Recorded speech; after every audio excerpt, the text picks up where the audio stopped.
Hi, I'm Tom Scarpello of Revology Cars. This is car number 293, a 1968 Shelby GT350 Convertible in navy blue metallic with Ivory Nappa leather interior. Today I'm going to take you on a walk around of this car and we're going to go for a drive.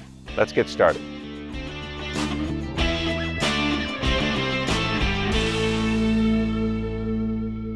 Okay, 1968 Shelby GT350 Convertible.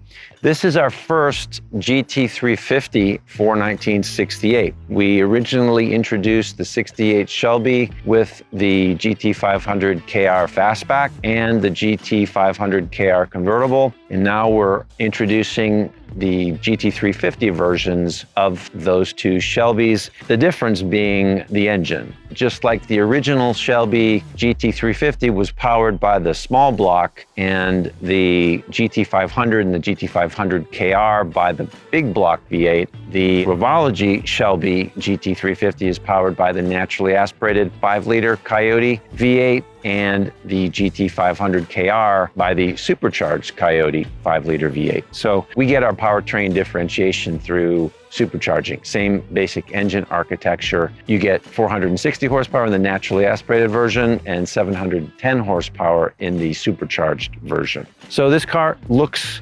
almost identical to the original 68 Shelby.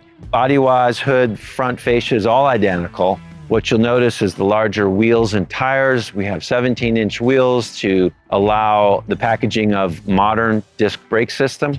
The GT350 and the GT500KR appearance-wise are very similar. There's just some badging differences. The side stripe, of course, says GT350. The fender badge is Cobra. And at the rear of the car, the fuel cap says Shelby Cobra. Also, the rear of the car is very original. The only tip-off that you're not looking at an original 68 Shelby are the exhaust tips that are poking out under the valance. The other big news about this car is the body. When we introduced our GT500KR convertible over a year ago, we had started building the body on our new assembly fixture, and we were using at the time sub-assembled body sides, and we had a supply chain problem and we were not able to get those body sides, so we had to suspend production of the 67, 68 convertibles for a pretty long period of time. The permanent solution to that was to build the body sides in-house. So we developed a set of body side fixtures and we started to build the body sides. Now this dovetailed very nicely with the implementation of structural adhesive on the rest of the assembly of the body. And so now we're using structural adhesive in the body side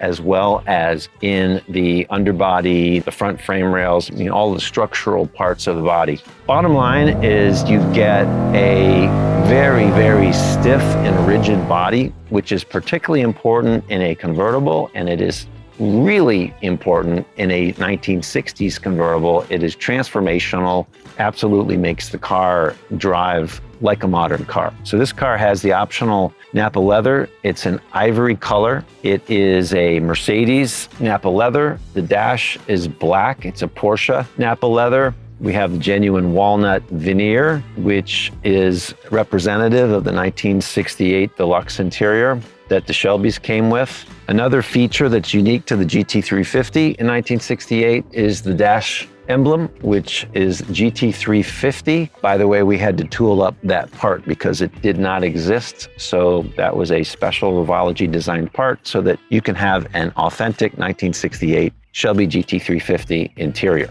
With that out of the way, let's go for a drive.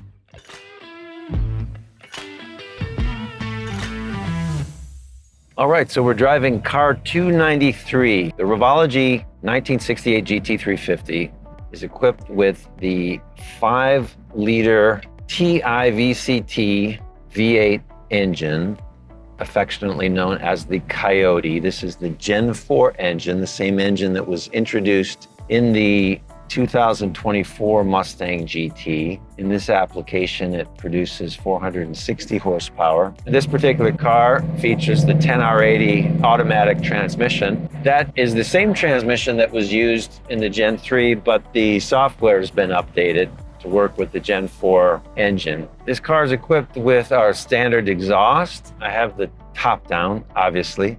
You can probably just hear a faint burble from the exhaust. It's not too loud, but you know it's there, which is nice. You know, people do ask, should I get the GT350 or should I step up to the GT500? Really, it's just a matter of preference. I mean, I think they're both excellent cars. They have a different character. The GT350 is not in any way deficient. 460 horsepower in this platform is a lot, and it is still very much a muscle car. It looks and acts, swaggers like a muscle car. They both sound great. They're both fast. GT500 is ridiculously, insanely fast, but how fast do you want to go? So here I am at 65 miles an hour, steady state cruise. Got a little bit of a burble going on, but certainly not a drone, not annoying at all. Yeah, I don't know if there's a better sounding engine on the planet. It's a beautiful day. Got the top down, exhaust is burbling. It's pretty sweet. So we've been bringing cars out to different venues around the country, typically places where enthusiasts keep their cars, sometimes called man caves or car condos, and showing up with a couple of Revology vehicles and allowing the members to drive them. If you're associated with a car condo or man cave venue, definitely email us at info@revologycars.com and recommend to that organization's management to have us out, because we'll come out, we'll bring cars, we'll bring refreshments, and it's a nice day. It's a really good time for the members, and it's an opportunity for us to get our cars in front of people who are very influential in the car community. And there's no substitute for driving. I mean, the cars look great, but where they really are different from anything else on the road is in the driving experience. You really have to drive them to fully appreciate them. That's one way to do it, short of traveling to Orlando to visit us.